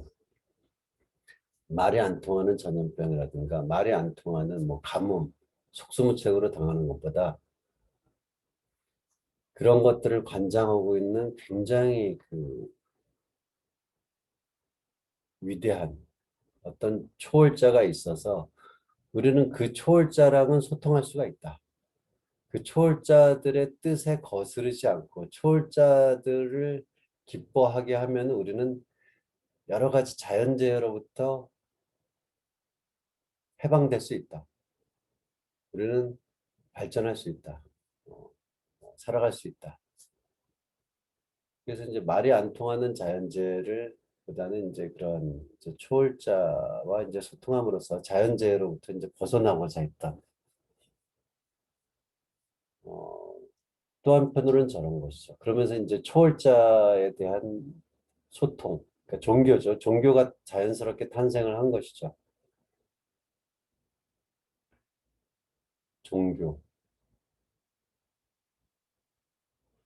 그리고 이제 초월자라고 소통하는 것이 이제 아무나 소통이 다 되는 건 아니니까 그 소통을 매개하는 뭐 성직자, 뭐 무당, 주술사 뭐 이런 쪽은 굉장히 또 그 집단에서 중요한 역할을 했고 뭐 신의 뜻이 무엇이다 이런 것들을 알아내는 거는 이제 집단적으로 개인적으로 국가적으로 굉장히 중요한 일이 되겠죠. 그래서 이제 종교는 사회에서 자리를 잡아갔죠.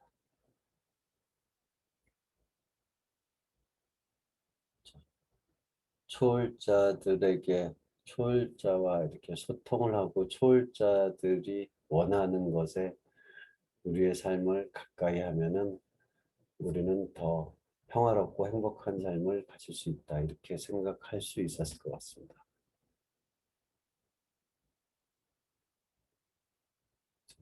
세상이 굉장히 복잡한데 이거 왜 그런지 이해할 필요가 없는 거죠, 이제. 이해할 필요 없고 이게 초월자가 인간을 넘어서 그렇게 위대한 초월자가 이렇게 운영을 하고 있는데 뭐 인간은 뭐 그걸 어떻게 알아? 그는 인간 밖의 영역이야. 물어보지 말자. 그냥 우리는 초월자랑 소통만 잘하면 돼.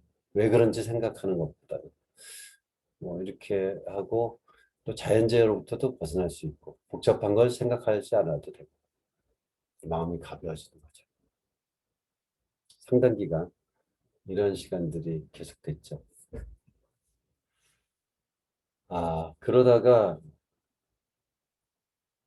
지금으로부터 한 2600년 정도 전, 그러니까 기원전 한 600년 정도, 그때 모든 것을 다 이렇게 인간이 알 수 없는 영역, 인간이 넘볼 수 없는 초월자에게만 맡기지 말고 인간의 영역 안에서 우리가 이해할 수 있는 것들을 좀 찾아보자.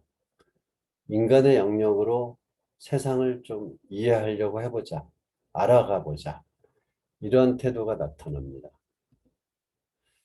자, 지금은 터키 영역인데요. 여기 이제 이쪽이니까 터키 영역인데 기원전 6세기에는 이제 고대 그리스의 영토였던 이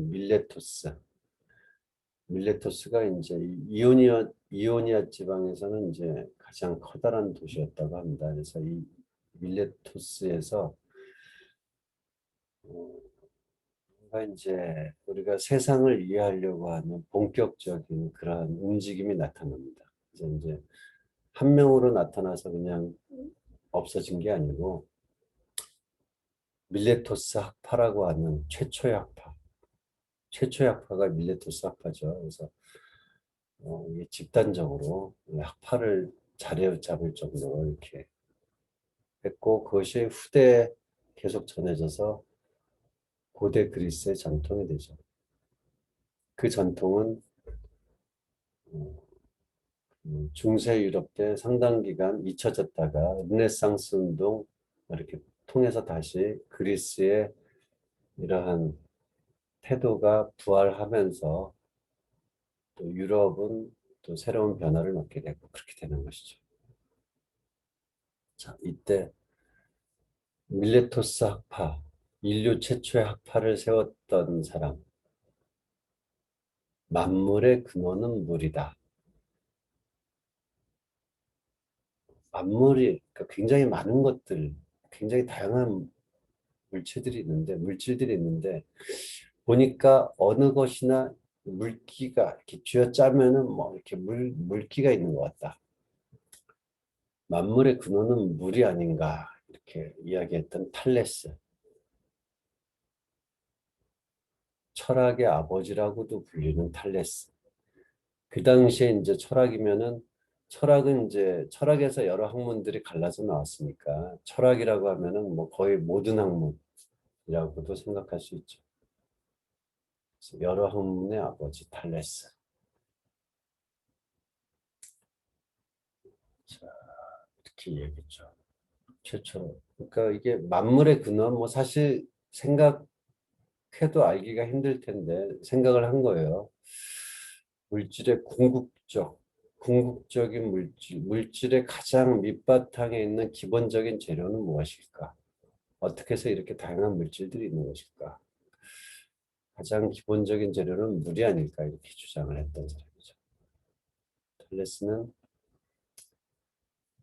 수학적으로도 이제 그 최초의 정리라고 할 수 있는 수학에서의 최초의 정리라고 할 수 있는 탈레스의 정리를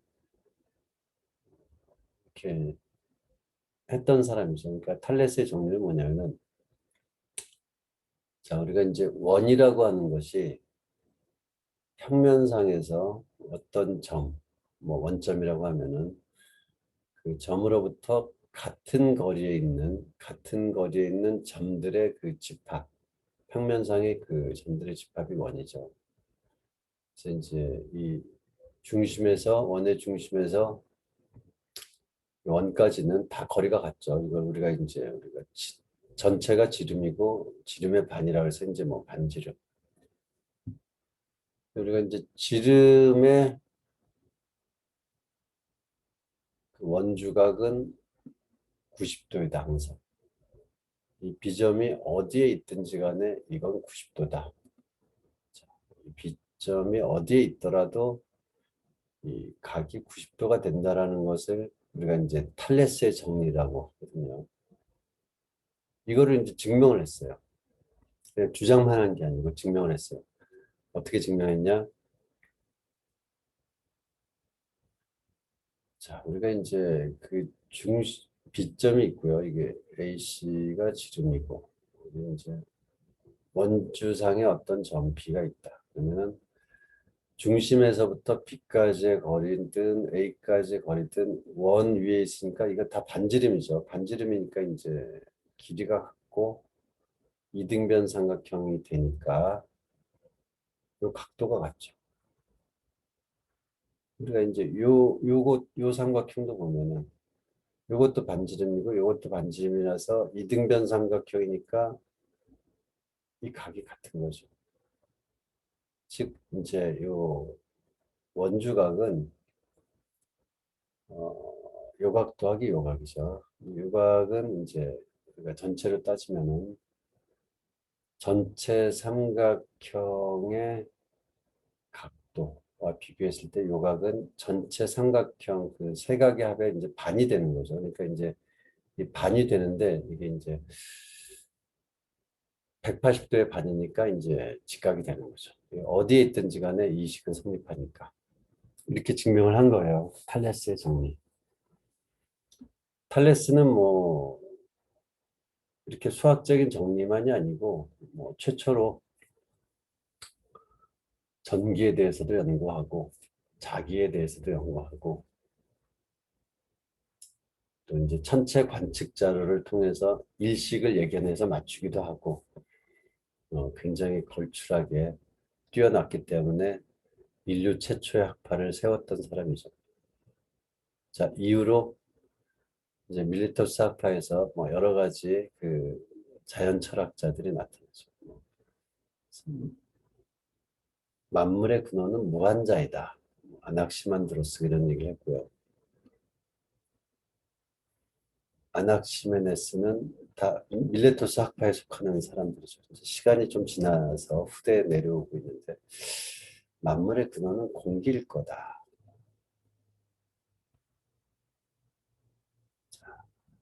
유랑신 크세노파네스 흙이 아닐까.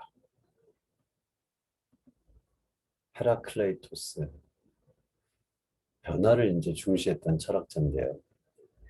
불이다. 만물의 근원은 불이다. 우리가 이제 알려져 있는 기록에 뭐 사실 오래됐기 때문에 기록들이 많이 남아 있지는 않은데요. 이제 이런 얘기로 우리에게 많이 알려져 있죠. 같은 강물에 두 번 들어갈 수 없다. 우리가 한 강에 두 번 들어갈 수 있죠. 근데 이제 처음에 들어갈 때랑 두 번째 들어갈 때는 처음과는 이미 이제 시간이 지나서 다른 강물이라는 거예요. 완벽히 똑같은 강물이 아니라는 거죠. 그래서 완벽히 똑같은 강물이 아니기 때문에 같은 강물에 두 번 들어갈 수 없다. 이런 식으로 이제 생성과 변화를 중시했던 철학자. 자, 이제 뭐 물이다, 공기다, 흙이다, 불이다, 만물의 근원에 대해서 이제 여러 이제 철학자들이 각기 나름대로 합리적인 이유를 들어서 주장을 했죠. 그래서 엠페도클레스라는 철학자가 듣기에는 다 그럴듯해요. 그래서 그러면은 만물의 근원은 어느 한 가지가 아니고 물이라든가 공기, 흙, 불 네 가지가 만물의 가장 궁극적인 물질일 거다. 그래서 이제 사원소설. 어쨌든 이제 이게 이제 이러한 만물의 근원을 사실은 우리가 이제 최근에 몇십 년 정도 전에야 겨우 만물의 근원에 우리가 도달할 수 있었는데 당시에 과학기술로서는 뭐 이제 확인할 수 없었던 그런 주장이었죠. 그렇지만 중요한 거는 무조건 인간 너머의 존재에 맡기고 인간은 더 생각하지 않았던 것을 인간의 영역에서 이해하고 설명하려고 하는 그런 과학적인 태도, 이런 것이 결국 세상을 변화시킨 힘이 되었던 거죠. 잘하는 철학자들. 자, 그래서 이제 엠페도클레스의 그 사원소설은 플라톤으로 전승돼서 플라톤이 좀 발전을 시켰고요. 또 플라톤의 제자인 아리스토텔레스가 좀 더 이제 확장하고 다듬어서 그 사원소설은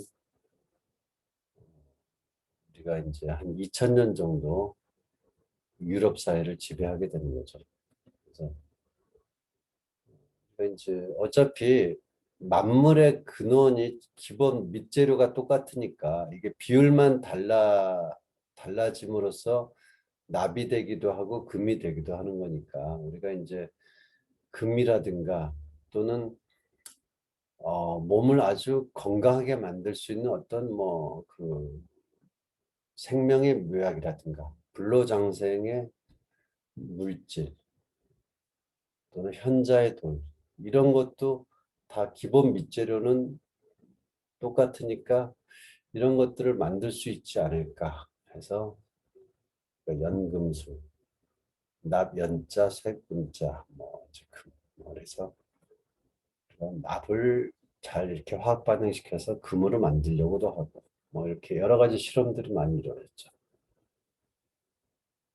이제 그래서 이제 연금술 알케미에서 이제 케미스트리라는 이제 화학이 나중에 나오게 되고 이제 이렇게 가는 것이죠. 그래서 오늘은 이렇게 인간이 어떻게 지구상에 나타나서 문명이라든가 지식의 기초를 갖게 되었고 과학이 이렇게 시작되었는가, 여기까지 좀 말씀드린 것으로서 오늘 강연은 좀 마치려고 합니다. 자, 이제 우리가 이제 공유했던 화면을 제가 끄겠습니다. 공유를 중지를 하고요. 자, 화면을 켜시고 마이크를 켜셔도 괜찮습니다.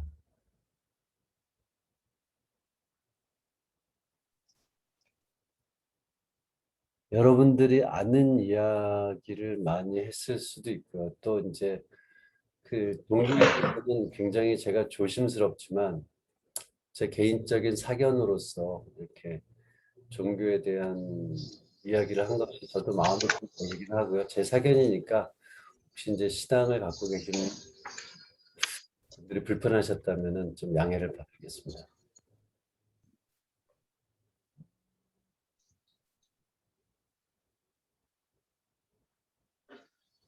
우주여행에 성공했는데 언제쯤 우주여행에 상용화 될까요? 글쎄, 뭐 지금도 상용화는 시작됐다고 할 수 있죠. 근데 돈이 뭐 그 이번에 뭐 한 10분 정도, 10분 안쪽으로 우주여행을 하는데 뭐 100억대 돈 정도를 냈다라고 제가 들은 것 같습니다. 근데 우리가 이제 좀 더 많은 사람들이 이용하기 위해서는 최소한 우리가 뭐 지구의 어느 지역에 가는 여행보다 한 10배 이내 정도 금액으로 와야지 되지 않을까 싶은데 그 시기는 언제쯤일까요? 저도 뭐 여러분과 같은 관점에서 그냥 생각하는 것이라서 제 개인적으로는 뭐 30년 안에 오지 않을까요? 뭐 그런 생각이 듭니다.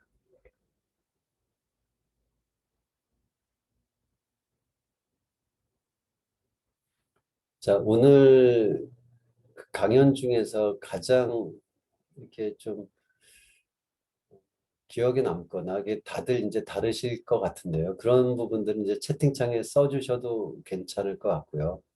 또 궁금한 거라든가 오늘 강연이랑 관계없이 그냥 궁금하셨던 거를 말씀하셔도 괜찮고요.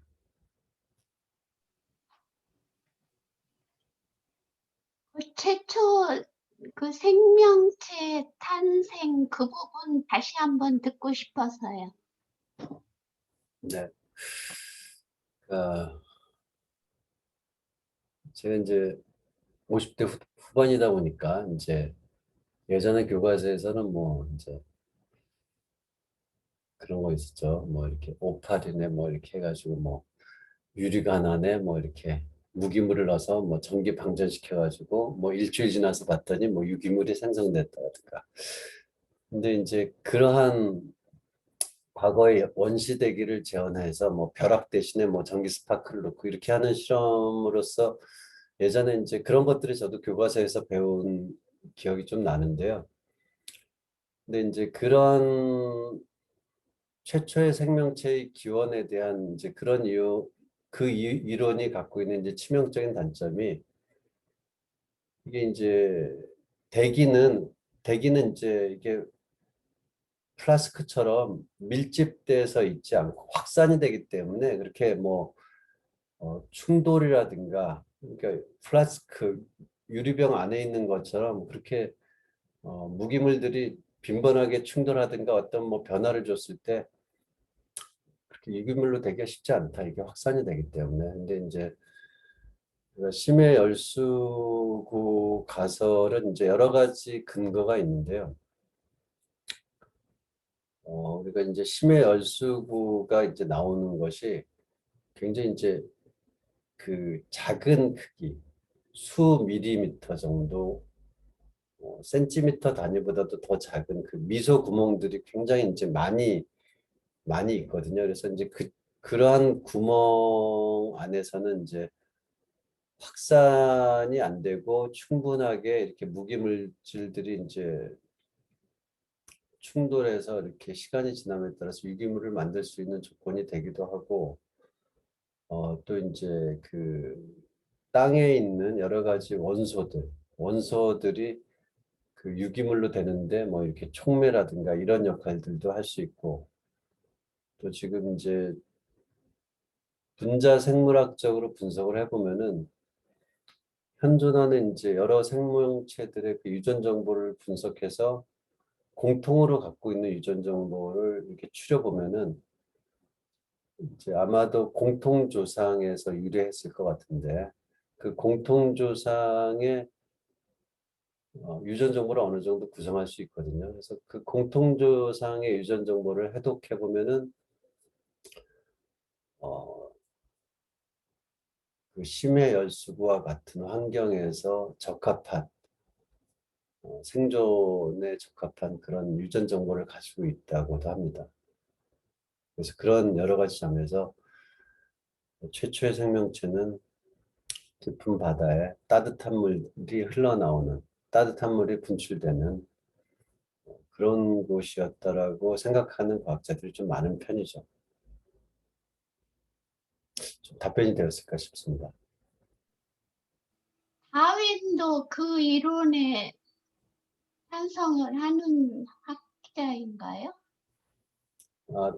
다윈의 이제 그 종이기원은 이제 1859년에 출간된 것으로 제가 알고 있고요. 이 심해 열수구 가설은 그 20세기 중반 이후에 나온 것이기 때문에 다윈은 알지 못하죠.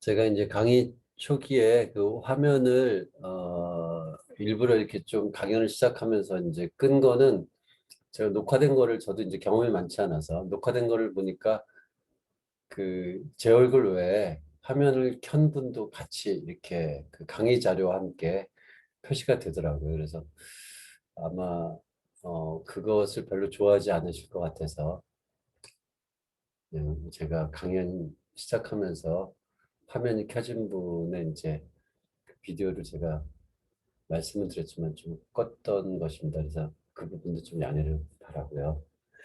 질문을 채팅으로 해주셨는데요.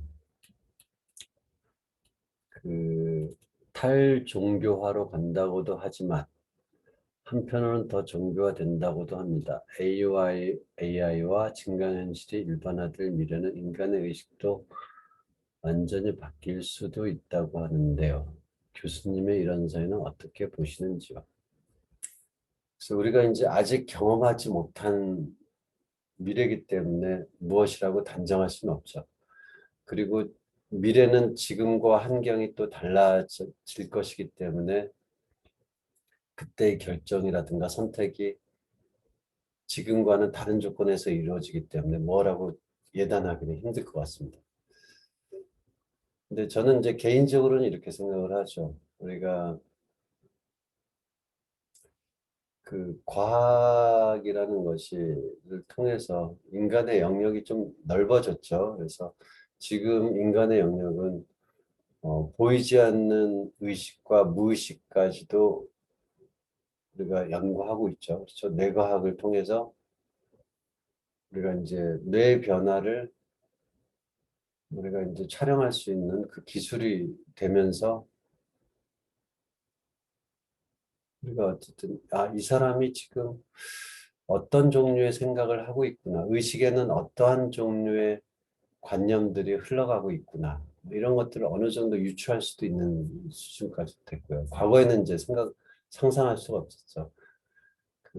볼 수 없는 것, 그런 것들을 뭐 과학의 영역이 아니었는데 지금은 이제 그런 정도까지. 또 공간적으로도 시간적으로도 인간이 보고 관측하고 설명할 수 있는 영역은 굉장히 넓어졌죠. 저는 더 넓어질 것이라고 생각하고요. 그 넓어지는 경향에 있어서 현재는 종교라고 불리는 영역까지도 좀 더 넓어지지 않을까 이렇게 생각을 합니다. 일단 뭐 거기까지만 좀 말씀을 좀 조심스럽기 때문에 드리겠고요.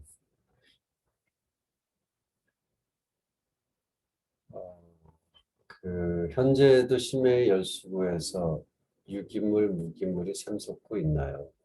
샘솟고 있는 건 아니고요. 그러니까 샘솟는다기보다는 이제 심해 열수구가 그 생명체들이 서식하기에 상당히 이제 좋은 조건이기 때문에 다른 심해 지역보다는 뭐 몇십 배 이상 많은 그런 다양한 생명체들이 이제 살고 있다라고 합니다.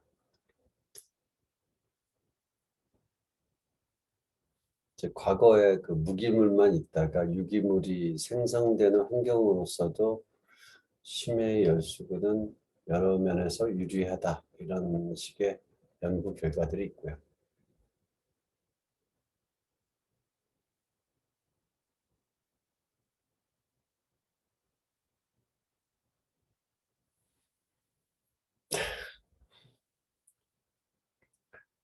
그 물리를 하는 사람이 물리가 아닌 이야기를 좀 여러분들에게 이제 말씀을 드리는 거는 이제 나이가 좀 있다 보면은 꼭 이제 그 자기 전공 영역 외에 우리가 좀 더 그 지식이라든가 이성의 원료를 갖다가 찾아서 이런 것들은 어떻게 됐을까? 뭐 이런 생각도 가끔 하게 되더라고요.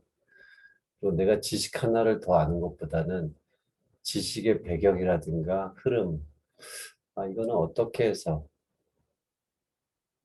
내가 접하게 됐을까, 생각하게 됐을까, 이런 것들도 가끔 생각나기 때문에 제 나름대로 그 물리 외에 그런 다른 영역의 지식들, 또 생각들 좀 접하려고 노력을 하고 있습니다. 그러다 보니까 제가 알고 있는 것 중에서 일부를 여러분과 이제 나누려고 하던 것이고요.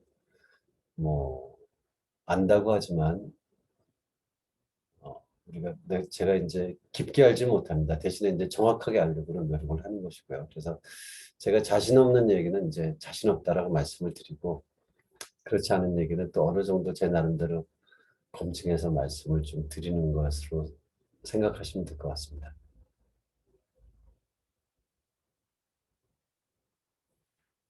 수많은 생명체들이 환경과 인간에 의해 멸종되었는데요. 미래에는 새로운 생명체가 나타날 확률도 있을까요? 그게 인간이 사라지고 난 뒤일까요? 그 새로운 생명체가 발견되기도 하고 이전에 이제 발견하지 못하다가 발견되기도 하고 또 나타나기도 하죠. 우리가 이제 코로나 뭐 바이러스를 생명체냐 뭐 생명체가 아니냐 바이러스는 이제 뭐 중간 정도라고 생각하는데 바이러스도 이제 변종이 나타나는 것처럼 새로운 생명체는 어차피 계속 나타나고 있죠. 그러니까 인간이 아느냐 모르느냐의 차이이지 나타나고 있죠. 우리가 이제 현재의 시기도 우리가 인간세라고 주장하는 사람도 있어요. 인간이 지구에게 끼치는 영향이 굉장히 크기 때문에 현재의 시기를 뭐 인간세라고 부르는 것이 적당하다. 뭐 그럴 만하죠. 온실효과에 의해서 뭐 극지방에 얼음이 녹고 지구의 온도가 우리가 이제 최근 몇십만 년 사이를 따졌을 때 가장 높은 온도에 도달하고 또 환경적인 변화도 많고 지구적인 변화를 인간이 많이 끼쳤기 때문에 인간세라고 할 수 있을 정도로 그런 이야기들이 있죠. 자, 뭐 생명체는 계속 나타나고 멸종하고 지금도 이제 뭐 우리가 발견된 것만 150만 종이다. 계속 멸종하는 생물종들이 있고요. 또 새로 나타나는 생물종들이 있고 그런 거죠. 근데 이제 고등 생명체는 그렇게 쉽게 나타났다가 쉽게 멸망하지는 않을 테니까요. 고등 생명체는 인간이 계속 차지하고 있을까요? 아니면은 인간이 멸종하고 오랜 시간이 지나서 다른 생물종이 진화해서 또 될까요?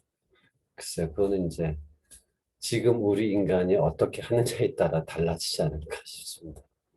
미래가 결정된 건 아니고 지금 인간이 어떻게 하느냐에 따라서 지구 환경 시스템, 생태 시스템이 변할 테니까 우리가 어떻게 하느냐가 어쩌면은 그 지구의 미래를 또 결정하는 것이기도 하죠. 자, 오늘은 여기까지 좀 이야기를 나누기로 하고요. 다음 시간에 또 이제 조금 더 우리가 과학에 가까운 이야기를 좀 더 하겠습니다. 지금까지는 이제 과학 문명이 어떻게 발달을 하게 되었는가 그 배경적인 이야기를 빅 히스토리의 관점에서 같이 나눠봤습니다. 네, 고맙습니다. 안녕히 계십시오. 네, 감사합니다. 네.